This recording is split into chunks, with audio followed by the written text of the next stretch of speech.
¿Qué tal? Bienvenidos a Entre Dichos, que hoy tiene por invitado a un doctor en comunicación por la Universidad de Sevilla, maestro en ciencias sociales y licenciado en antropología social y educación media. Un hombre que es investigador, ahora con licencia, en el Instituto Nacional de Antropología e Historia, y un hombre que militó en todas las mutaciones desde el Partido Comunista hasta el Partido de la Revolución Democrática, hasta el año de 2007. Es actual consejero electoral en el Instituto Nacional Electoral y es esa la razón por la cual lo he invitado. Se trata de Eukif Espadas Ancona, a quien le doy la más cordial bienvenida. Muchas gracias. Consejero, pues yo le pediría de manera muy sucinta que hiciera una reseña del estado que guarda el instituto. Lo pregunto por qué razón. Veo tres componentes delicados.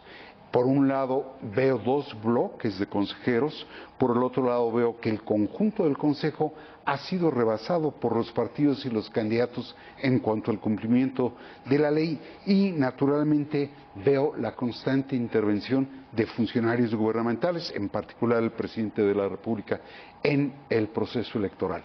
¿Qué estado guarda? Bueno, yo empezaría por el estado que guarda, no a partir del Consejo General, sino a partir del estado del aparato electoral en su conjunto. Se ha dicho mucho que el instituto es muy grande y que cuesta mucho. Bueno, sí es muy grande y cuesta lo que cuesta porque ese tamaño de instituto lo requiere.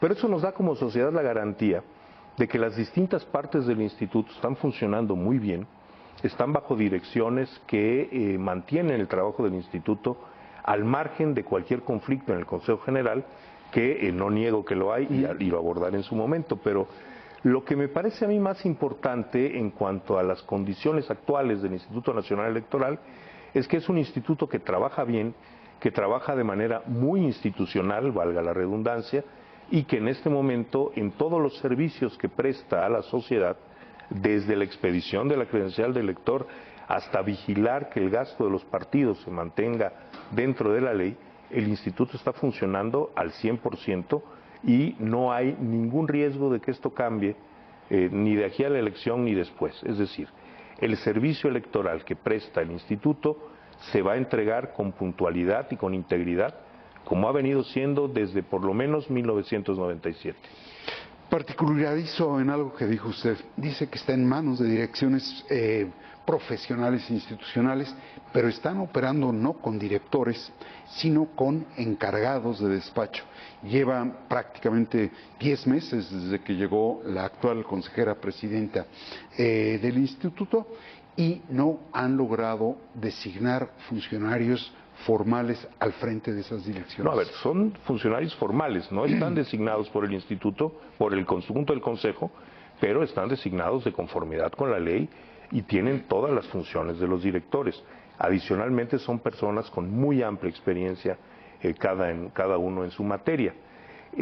A ver, el que sean encargados de despacho no vulnera las actividades que realizan, no merma su autoridad, tienen exactamente las mismas capacidades, las mismas obligaciones, pero eso es lo de menos en lo teórico. En la práctica están desarrollando el trabajo de dirección. Es decir, no hay una sola área del instituto que no esté bajo una conducción adecuada, exactamente en los mismos términos que lo haría un director designado por el Consejo, pese a que esto no ha sido así. Debo decir que eso tampoco es novedad. Cuando yo ingresé como consejero, la unidad técnica de fiscalización, una unidad crucial, tenía un encargado desde pocos meses antes de que yo ingresara hasta más de un año después. Es decir, la unidad de fiscalización estuvo a cargo de un responsable de despacho durante 2 años, incluyendo la elección intermedia de 2021 y, si mal no recuerdo, también durante la consulta popular del mismo año, sí, sin duda durante la consulta popular, y eso no significó ningún tropiezo en el funcionamiento. Ahora, yo creo que no es lo mismo ser encargado de despacho que director. No hay una certeza en la posición que ocupa el encargado. Exacto. Puedo dar por sentado que no afecta en sí a la organización, pero yo le decía 3 elementos y me dijo usted que iba a abordar el relativo a esta percepción que hay de que hay 2 bloques de consejeros confrontados. Bueno, la realidad es que para efectos de gobernabilidad interna es así, hay 2 bloques de consejeros.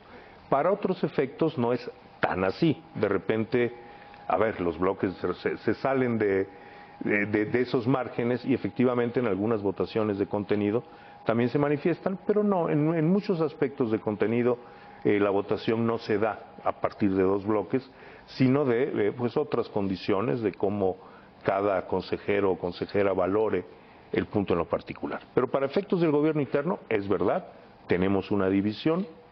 ¿No le resta solidez y consistencia al colegio que integra el Consejo? No, en lo más mínimo. A ver, hay conflictos que han llegado al tribunal, yo he tratado de resistir a elevar estos conflictos al tribunal, pero han llegado y bueno, lo que prevalece es un gran orden institucional. Lo compararía yo con un banco. Yo no sé el banco donde tengo mi tarjeta de nómina, no diré cuál es para no hacer publicidad, pues yo no tengo idea si los directivos del banco se llevan bien o mal. Seguramente tienen discusiones y discusiones fuertes entre ellos y cada de vez en cuando algún directivo renuncia y yo ni me entero. Y bueno, ¿por qué? Pues no me entero porque el banco me provee de un servicio. Y el servicio que me provee pues es igual de bueno o malo, independientemente de las condiciones que haya en la directiva del banco. En el caso del INE, el INE no está diseñado pensando en que va a ser gobernado con homogeneidad y que va a haber consensos. Por el contrario, el diseño del INE parte de la idea de que puede haber conflictos e incluso conflictos severos. Una de las expresiones de esto, por ejemplo, es que los reemplazos de los integrantes del instituto, del consejo, se hagan por terceras partes. Es decir, fulanita legislatura prevalecía dominio del PRI o del PAN o de Morena y en consecuencia fueron los que tuvieron el mayor peso a la hora de la designación de consejeros. Eso es parte de las previsiones, por eso ninguna legislatura designa a los 11, sino que los 11 hemos sido en cualquier momento designados por 3 legislaturas. De manera escalonada. Ahora, si yo tuviera que resumir las funciones del instituto, diría organización, diría arbitraje y diría fiscalización. ¿No está afectando esta situación el arbitraje? Hay quienes los ven rebasados. Las coaliciones, particularmente las 2 coaliciones principales, violentaron los tiempos. ¿No está sufriendo el INE en su función de arbitraje? A ver, no iría yo tan lejos. Hay un punto que comparto.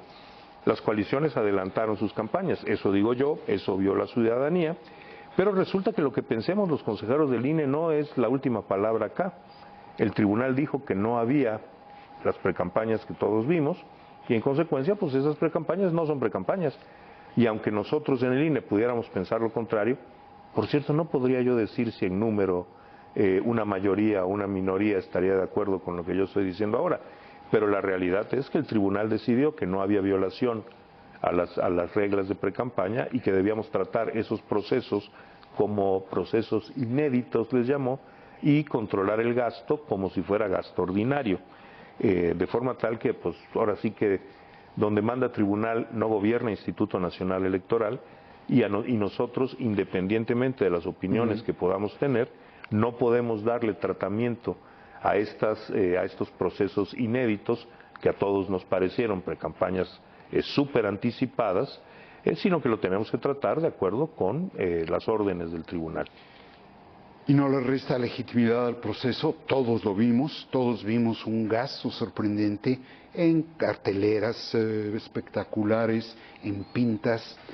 No le resta legitimidad a la autoridad, en este caso al árbitro electoral, el hecho de que el tribunal diga no, eso no son anteprecampañas. Bueno, me parece que, a ver, yo hubiera preferido que no fuera así, pero en todo caso no se trata de procesos políticos que vayan a realizarse en la arbitrariedad. El gasto está siendo vigilado. Por cierto, uno de los reclamos que se nos hace es que los gastos de estas precampañas, que legalmente no fueron precampañas, no esté siendo controlado. No es así. El tema es que, otra vez, por órdenes del tribunal, estos gastos son contabilizados como gasto ordinario y en consecuencia los informes y en su caso las sanciones sobre el ejercicio de este gasto se presentarán el próximo mes, en febrero de este año. Eso por disposiciones normativas.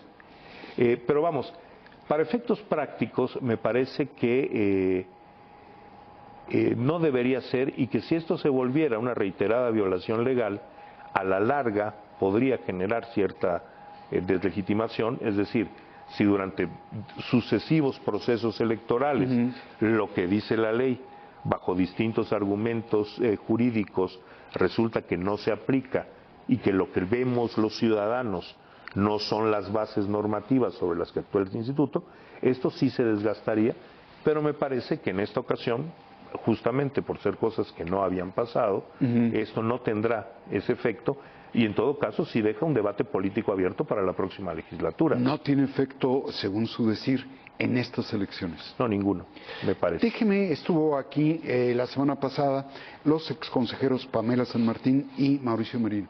En particular, Mauricio Merino señala que se ven rebasada la autoridad electoral tanto por los tiempos que adelantaron la anteprecampaña, por los dineros, que ahora resulta que es gasto ordinario, y por la constante intervención presidencial en el proceso. Si le parece, lo vemos y quiero tener su opinión.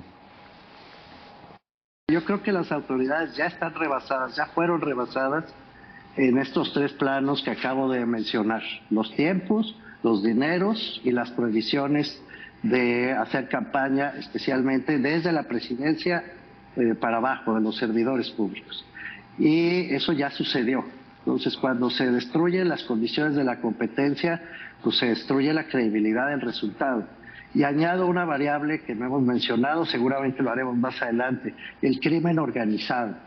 El país está amenazado por el crimen.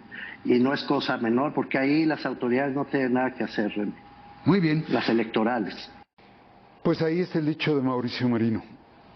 ¿Usted ve a la autoridad electoral, al instituto, rebasado en esos rubros? A ver, no, desde ningún punto de vista. Es decir, los tiempos, me parece a mí, como he expresado y lo expresé en su momento, en efecto se adelantaron, pero esto no quiere decir que las cosas se hayan salido de control y que nadie haya podido gastar lo que ha querido. Hay una exposición prematura a candidaturas y mensajes electorales, eso es cierto. Esto es más que rebasar al instituto, esto ha rebasado un diseño legal, eso sí. Es decir, nuestro diseño legal se modificó para acortar las campañas electorales con la idea, entre otras, de reducir el gasto. Bueno, esto no ocurrió. No significa que frente a la sociedad esto haga que el proceso electoral se fragilice, porque ya no estamos, vamos, en las condiciones políticas concretas, ya no estamos, como hace 30 y tantos años, con un régimen de un partido dominante que puede cubrir todo el espectro y que si adelanta su campaña deja a los demás atrás. No es bueno, pero lo cierto es que adelantaron sus precampañas pues los dos grandes bloques que parece serán los que se presentan, bueno, no parece que se presentarán. Y si usted ya no estamos, ¿está seguro de hablar en pasado? Totalmente. Es decir, más allá de la voluntad de un gobierno u otro, las bases estructurales que permitían la existencia de un partido de Estado se rompieron. Más allá de lo que un presidente de la República quiera incidir en un proceso electoral, las condiciones objetivas a través de las cuales desde el Poder Ejecutivo se podía controlar el proceso electoral ya no existen. La primera de ellas es que hace 30 y tantos años el proceso electoral lo desarrollaba el mismísimo Poder Ejecutivo, la cabeza de la Comisión Federal Electoral y después del INE no autónomo era el secretario de Gobernación. Eso ya no ocurre y eso no es un asunto menor, es decir, el presidente de la República, los gobernadores pueden rebasar aquello que la ley les permite, de hecho procuran hacerlo en términos de la expresión de sus opiniones políticas, pero esto ya no significa una actuación del aparato del Estado en la misma dirección. En breve, está usted diciéndome que la legislación electoral fue ya rebasada por la actuación de los partidos y los candidatos? Sí, sin duda, y no digo rebasada en un buen sentido. Creo que la ley ha sido vulnerada y que eso no debiera ser de esa manera. Pero otra vez, juzgar si los actos se corresponden a la ley no le corresponde a la autoridad administrativa. Aunque de repente el INE también se mete en esas cosas indebidamente, y lo he señalado en sus momentos, pero el control, la obediencia de la ley es materia justamente del Poder Judicial. Eso no pasa por nosotros. Creo que acá hay una discusión política muy amplia que tendrá que darse a futuro, y a futuro inmediato, es decir, las fuerzas políticas están dispuestas a cumplir en la realidad lo que decretan en la ley o no. Ya. ¿Tenemos que dar un paso atrás en la valoración de nuestra legislación? Probablemente. Decía el propio Merino, no lo voy a insertar de nuevo, que si se cumpliera con estricto rigor la ley, ni Claudia Sheinbaum ni Xóchitl Gálvez podrían ser ya candidatas. ¿Por qué? Porque han rebasado justamente la ley. Yo creo que se equivoca, Mauricio, es decir, si se hubiera aplicado la ley como yo la pienso, yo no soy juez, pero por ejemplo como venía en el proyecto de la magistrada Otalora, cuando se impugnaron las precampañas que son después proceso inédito, lo que hubiera ocurrido es que se hubiera ordenado detener las actividades, no se le hubiera quitado el derecho de competir a nadie. Pero se lo quitaron justamente por los gastos en la anterior elección del 21 al actual senador Félix Salgado Macedonio. Fueron muy rigurosos. Con mi voto en contra, por cierto, porque consideré que era una decisión inconstitucional. Ok. Ahora, ¿y diría usted que parte de quienes le están restando legitimidad y credibilidad al proceso electoral son justamente los partidos y el candidato? No, a ver, yo no creo que el proceso electoral esté deslegitimado. Creo que se aceleró vulnerando la ley, sí, pero creo que eso no es suficiente para deslegitimarlo. Y no está deslegitimado, ¿por qué? Porque de hecho vamos a tener una elección democrática, una elección donde el voto de cada persona contará. Y eso me parece muy importante que la gente lo sepa. Hombre, la gente lo sabe. Sí. Las nuevas generaciones están acostumbradas de manera muy natural, y para eso los que ya peinamos canas hicimos el gran esfuerzo, están acostumbrados a que van, depositan su boleta y su voto se cuenta. A veces se gana, a veces se pierde, pero hace mucho tiempo que en este país los votos entran a la urna a razón de uno por ciudadano y se cuentan y no pasa nada ya. Y eso me parece que es la fuente básica de la legitimidad democrática. ¿Tenemos el problema del dinero? Sí, pero el menor problema del dinero lo tenemos con los dineros de campaña, los dineros que, sea porque están bancarizados, sea porque el INE puede detectar su gasto, su uso a través de monitoristas, ese dinero está muy bien vigilado y quien rebasa la ley es multado con gran severidad, quiero decir. Como sociedad tenemos un problema con el dinero de campaña, sí, ¿con qué dinero? Con que ese dinero que en efectivo un empresario, un amigo, un pariente entrega de manera ilegal a un equipo de campaña, y ese dinero se usa en pequeñas cantidades en pagar operadores, en tratar de incidir ilegítimamente en la voluntad de los ciudadanos, y es un dinero que no puede, el INE es incapaz de ver, o sea, no puede verlo, la propia Secretaría de Hacienda no lo puede ver porque habría todo tipo de faltas y sanciones. Esa es una frontera que tenemos como sociedad. A ver, a nuestras generaciones les tocó darnos votaciones libres, votaciones limpias, donde un voto contara y donde las instituciones electorales fueran las que garantizaran esta organización, donde la autoridad electoral dejara de ser, como fue en el pasado, como fue en 1988, el orquestador del fraude electoral. Eso es misión cumplida. La autoridad electoral no hace ningún tipo de fraude electoral. Sin embargo, el presidente no dice eso, ¿eh? El presidente dice que el INE organiza los fraudes. Para lo cual nunca ha presentado más nada que su creencia. Muy bien. Si le parece, vamos a hablar todavía de varios otros capítulos del proceso electoral, pero si me deja, vamos a un corte y regresamos.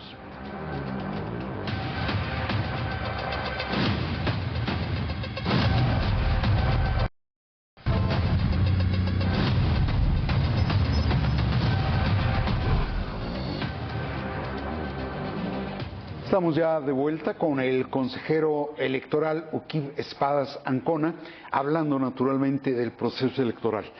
Hay un capítulo que no agotamos en el bloque anterior, que es el relativo al de la intervención presidencial.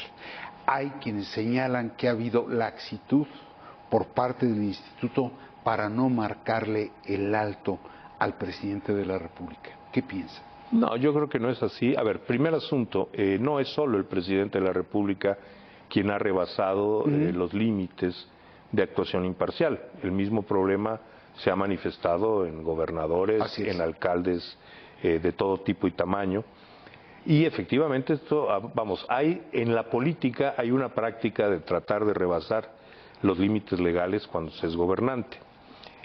No entraré a la parte legislativa porque también creo que a veces las leyes son excesivamente restrictivas. Solo pongo un ejemplo. El presidente de la República no puede emitir opinión durante los procesos de revocación de mandato, lo cual me parece que, hombre, pero ¿dónde se ha visto? Si lo que se está promoviendo es remover al presidente, pues habría que suponer que el presidente podrá mínimamente defenderse ante su electorado. Hablar en legítima defensa. Pues sí, pero resulta que no. Bien. El INE está rebasado. El INE ha dictado medidas cautelares una y otra vez contra distintos funcionarios, electos o no electos. Sí, pero pese a ello, prácticamente un día habla el presidente del proceso electoral y al día siguiente también. Y no se ve la fuerza legal, la autoridad institucional para frenarlo o detenerlo. Como ha sido en otros procesos, lo cual no me hace feliz, pero el instituto legalmente no tiene instrumentos para ir más allá. El instituto puede ordenar, tal mañanera no se va a... y si el presidente no lo hace, el instituto no tiene ningún instrumento para coaccionar y obligar a que esto se haga. Más lejos, tratándose del presidente de la República, ni siquiera el Tribunal Electoral tiene la capacidad coactiva para poder materialmente obligar al cumplimiento de la ley. ¿Diría usted que el árbitro y el juez electoral no tienen dientes frente a la intervención del Poder Ejecutivo? Sí, y a distintos niveles también, no nada más frente al titular del Poder Ejecutivo Federal. Con los estados la situación es igual de compleja. Ahora, absurdamente el presidente practica aquello que criticaba. En una buena medida, creo que sí. Pero más allá de eso, a ver, aquí, y lo que voy a decir no lo digo como consejero, sino como ciudadano. Yo tengo muchas dudas de que la intervención electoral de los gobernantes pueda generar hoy, la intervención en términos de opinión, pueda generar hoy el mismo efecto que generaba, pues hace ya no 30 y tantos, sino hace 40 años, donde la voz del presidente tenía un impacto social general y podía mover en ese sentido, en esa dirección el voto. A mí me parece que tanto el presidente como los gobernadores tienen influencia fundamentalmente sobre los sectores electorales que les dieron respaldo y en los que se sostienen. Vamos, para decirlo crudamente, yo no creo que Andrés Manuel López Obrador en sus conferencias mañaneras influya mucho en el electorado potencial del PRI, el PAN, el PRD o Movimiento Ciudadano. De algún modo resguarda su voto duro, pero no atrae, no descuenta votos al contrincante. En principio, no digo que esto sea absoluto, lo que digo es que tiene un efecto inmensamente menor que el que podía tener un presidente de la República en época de Echeverría o de López Portillo, que más allá de que fueran gobiernos muy autoritarios, lo cierto es que tenían un amplio respaldo social, no solo a la hora del voto, en donde también había todo tipo de fraudes, sino que había un liderazgo nacional monolítico o casi monolítico, pensemos en López Portillo electo con el 96% de los votos, y que su voz era recibida como una voz de autoridad por derecha o por izquierda, es decir, sobre quienes realmente tenía una influencia social o para quienes la voz del presidente era una autoridad invulnerable. Eso el día de hoy no ocurre. Déjeme proyectar lo que la exconsejera Pamela San Martín dijo sobre esa intervención del presidente, de gobernadores, de alcaldes e incluso de legisladores, si le parece, consejero. Muy bien. En estas elecciones y de una forma muy notable, y lo hemos tenido desde las elecciones del 2021, digamos, una presencia permanente del presidente de la República en los procesos electorales y la presencia de gobernadores y gobernadoras también desde los estados interviniendo en el proceso electoral, de legisladoras y legisladoras, de presidentes municipales. Digamos, parecía que se perdió el control de esta regla del 134 constitucional que dice no pueden intervenir en el proceso electoral, ni a favor ni en contra. La competencia es entre los partidos políticos y esto se ha dado una ruptura. Ahí tiene usted, se perdió el control, dice ella. Es que yo preguntaría, ¿y cómo cuándo más o menos es que lo tuvimos? A ver, ¿desde cuándo Enrique Peña Nieto sabíamos que iba a ser candidato presidencial del PRI? ¿Acaso nos enteramos en noviembre del año previo a la elección, en noviembre de 2011, que Enrique Peña Nieto iba a ser candidato del PRI? ¿O estuvo trabajando esta línea desde que era gobernador del Estado de México? Pero lo que me dice usted es el consuelo de la imposibilidad, ¿eh? No, a ver, lo que yo creo es que hay una vulneración, bueno, sí, hay una imposibilidad. Es decir, la naturaleza de la política no aguanta para el nivel de restricción de nuestras leyes. No lo aguantó ayer, no lo aguanta hoy. Tenemos que revisar eso. Los partidos, vía sus legisladores, hacen leyes inútiles.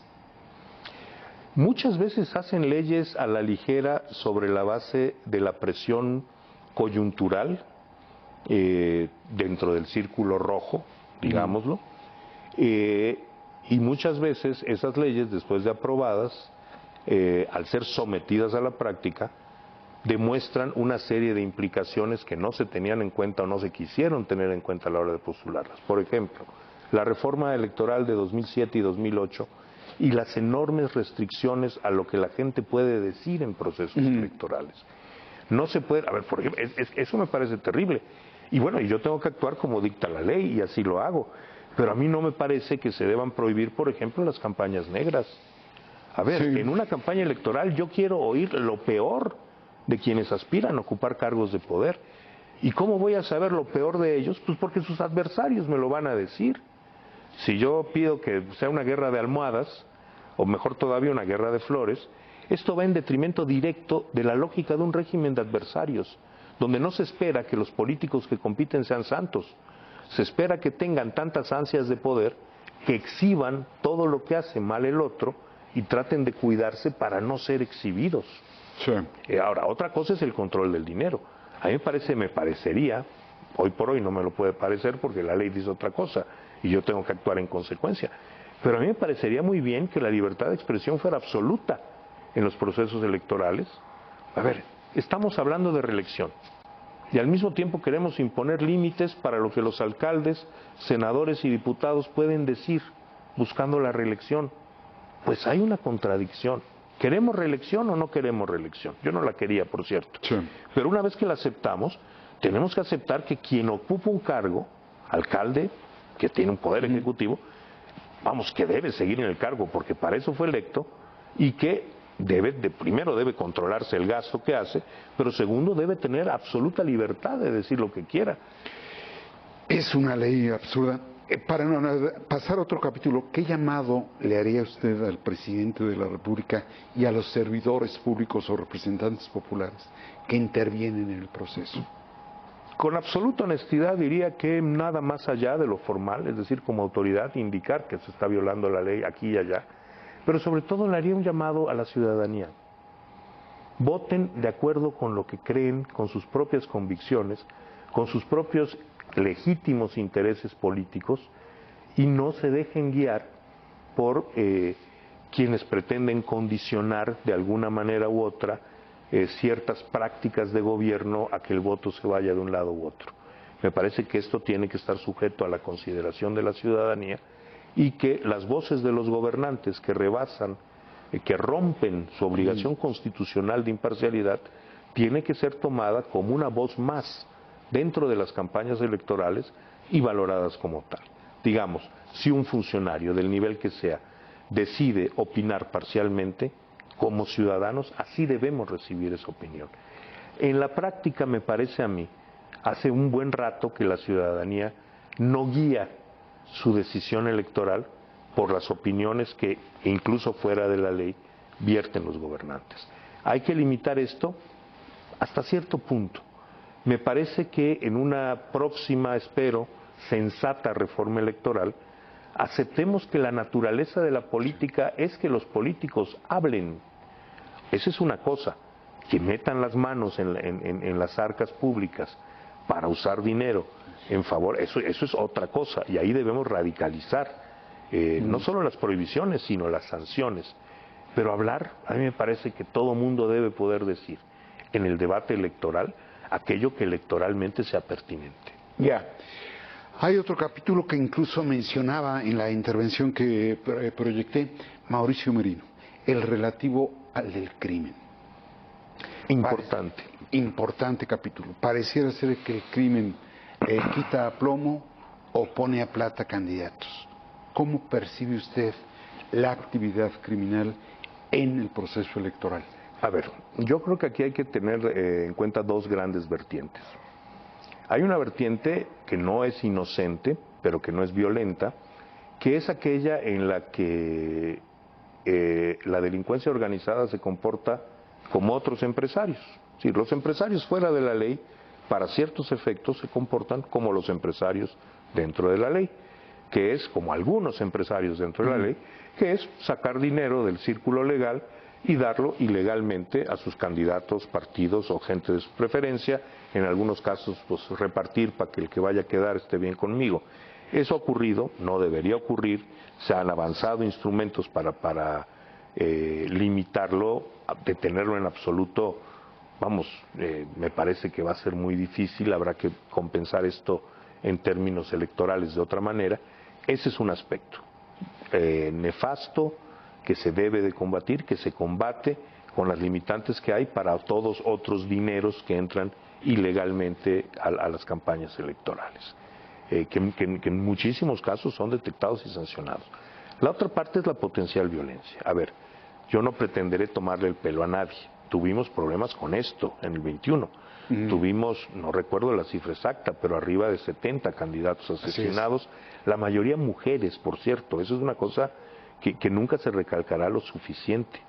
Más allá de los reclamos sobre cosas que dicen y que son interpretadas como violencia simbólica y cosas así, la realidad es que las mujeres fueron las candidatas que más sufrieron ataques violentos en 2021. Sí. Y bueno, sí, hubo allá, se reportaron lugares donde varios candidatos renuncian presuntamente por presiones del crimen organizado y cosas de esta naturaleza. Lo primero que quiero decir es que el INE no tiene la capacidad para controlar eso.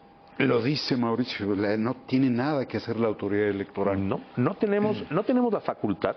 Esas son facultades exclusivas del Poder Ejecutivo y de otras y de instancias vinculadas al ejercicio directamente de procuración de seguridad. Pero es que además no tenemos la capacidad técnica. Se decía, por ejemplo, hace algunas semanas, que el INE haga mapas de riesgo. ¿Con qué personal? ¿Quién de mi personal tiene la capacidad de visitar zonas del país y decir aquí hay riesgo o no? La capacidad profesional. Pero pues, digamos que tomamos esto a la ligera y mandamos a todos nuestros capacitadores electorales a que cuando van a tomar el refresco, cuando hablan con la persona que está incapacitando, tomen notas sobre seguridad y nos la pasen. Si nosotros convertimos a nuestros capacitadores electorales en informantes de seguridad, para lo que ni están capacitados ni es su función, los estaremos convirtiendo en blanco militar. Y me parece que la autoridad electoral no debe hacer eso. El INE... En blanco criminal, diría usted, más bien. Bueno, sí, blanco criminal. Pero no tienen un mapa, solían preparar un mapa de riesgo. No, nunca se preparó un mapa de riesgo. No, nunca. Si el INE hubiera preparado mapas de riesgo, su personal efectivamente hubiera tenido enormes dificultades para entrar al país. Y la realidad es que nuestros capacitadores entran a cada punto del país, incluidas las zonas de alta criminalidad. Quien está pidiendo eso, diría usted, ventanilla equivocada, es en el Poder Ejecutivo donde deben de atender esto. A ver, sí, pero no es nada más eso. Es que no es que en esta ventanilla no los querramos atender, es que en esta ventanilla no los podemos atender. Es como que vayan y como que yo vaya y presente quejas financieras ante la autoridad laboral. Ya. Y ve usted, consejero, verdadera disposición. Instalan mesas. Cada elección instalan, de hecho ya instalaron la de este proceso electoral, multidisciplinarias, poder electoral, poder ejecutivo, secretarías de seguridad. Pero a fin de cuentas, la violencia criminal se sigue expresando. Ve cabal disposición y voluntad en el Ejecutivo para tratar de impedir que el crimen manche el proceso. A ver, yo no creo que los problemas de violencia se vayan a resolver este año en el país con motivo de las elecciones. No. Los distintos gobiernos actúan de manera heterogénea en ese sentido. Me parece que el INE no tiene más opción que confiar en que van a hacer su tarea, pero con un punto que me parece muy importante señalar. Es decir, que las elecciones se realicen en paz y que haya un control pleno a la criminalidad son cosas distintas. En 2021, por ejemplo, dejamos de instalar 10 casillas de 168,000. Evidentemente, eso significa que hubo muchísimas casillas instaladas en zonas de alta incidencia delictiva, en zonas, para decirlo con todas sus letras, en zonas bajo el control de la delincuencia organizada, pero que no fueron afectadas por esto. Es decir, no creo yo que en el 24 vaya a haber un brinco cualitativo, un salto cualitativo en la acción de los grupos delictivos para tratar de apoderarse de las elecciones, entre otras cosas porque eso escalaría el nivel de conflicto entre ellos y la sociedad. No ve esa posibilidad, ¿por qué? No la veo como una posibilidad inminente. ¿Algún riesgo habrá? Sí, sí lo hay, no lo podría, tampoco trato de tomar el pelo a nadie. No lo veo porque incluso para los propios grupos de delincuencia organizada, tampoco es que el control de estos poderes sea extraordinariamente relevante para el ejercicio de sus delitos. Es decir, a escala municipal no estoy seguro. Dependerá de las zonas, pero la realidad del caso es que en los municipios donde operan, muy marginalmente han pretendido, hasta el pasado, ejercer este control. O sea, pensemos, no pondré yo nombres, pero piense cada quien en las zonas de alta incidencia criminal donde está pensando y cómo se desarrollaron las elecciones. ¿Cuáles son, a su parecer, los focos rojos del proceso electoral? Bueno, el dinero ilegal que se maneja en efectivo fuera de campaña, es decir, no en actividades de promoción del voto, sino en operación electoral, en el pago de operadores, en los intentos de compra del voto. Ese es un foco rojo, y ese es un foco rojo sobre el que el INE utiliza todos los medios a su disposición, que para estos efectos no son pocos, pero siempre serán insuficientes, y en donde necesariamente el INE tendrá que tener, para poder tener éxito en limitar este ejercicio ilegal de dinero, tendrá que tener el apoyo de otras instancias del Estado mexicano, especialmente de la Secretaría de Hacienda y del sistema de la bancario. Unidad de Inteligencia Financiera. Pero no nada más, también del sistema bancario, que eso es algo muy importante, ¿no? Ahora, carecen de la Fiscalía especializada en materia electoral, en delitos en materia electoral. Bueno, tampoco está bajo nuestro control. Sí, no, ese es increíble. ¿Solo ve ese foco rojo? No, bueno, ese me parece el más importante. En términos de que vulnera, a ver, cuando leemos las condiciones en las que se hacen las elecciones en la Constitución, elecciones auténticas. ¿Qué es esto de elecciones auténticas? Y a mí me parece que si bien tenemos elecciones libres, es decir, cada quien va y vota como decide votar, tenemos un problema en la autenticidad. Esas personas que van y depositan su boleta, ¿todos en verdad la marcaron por quien auténticamente quieren que gane esa elección? ¿O hay una influencia de dinero indebido que está incidiendo, vulnerando la autenticidad de ese voto? Creo que la gran frontera de las elecciones hoy está ahí, en que el dinero no adultere la autenticidad de la elección para que su producto sea efectivamente lo que resulta de esta siempre vaga e inasible voluntad popular que se concreta en 60, 70, esperemos, 90 o 100 millones de papeletas depositadas en la urna. Otros focos rojos, a ver, en términos del funcionamiento del INE mismo, ahí, digamos, empiezo por donde no los veo, en el servicio que provee el INE. El día de la elección, cada quien va a tener la casilla donde la tiene que tener, a una corta distancia de su casa, con una boleta designada para él o ella, que ahí estará y que la podrá tachar. Es decir, no hay ningún riesgo de que la organización electoral no provea esto. Otros riesgos que hay, hombre, tenemos una cantidad de riesgos de otra naturaleza, el dinero, la desinformación, las noticias falsas. Ahora, por ejemplo, vamos a tener una nueva experiencia en términos de la inteligencia artificial y las redes sociales. Ya ha habido varias denuncias de dichos de actores políticos que dicen, eso yo no lo dije, me lo fabricaron.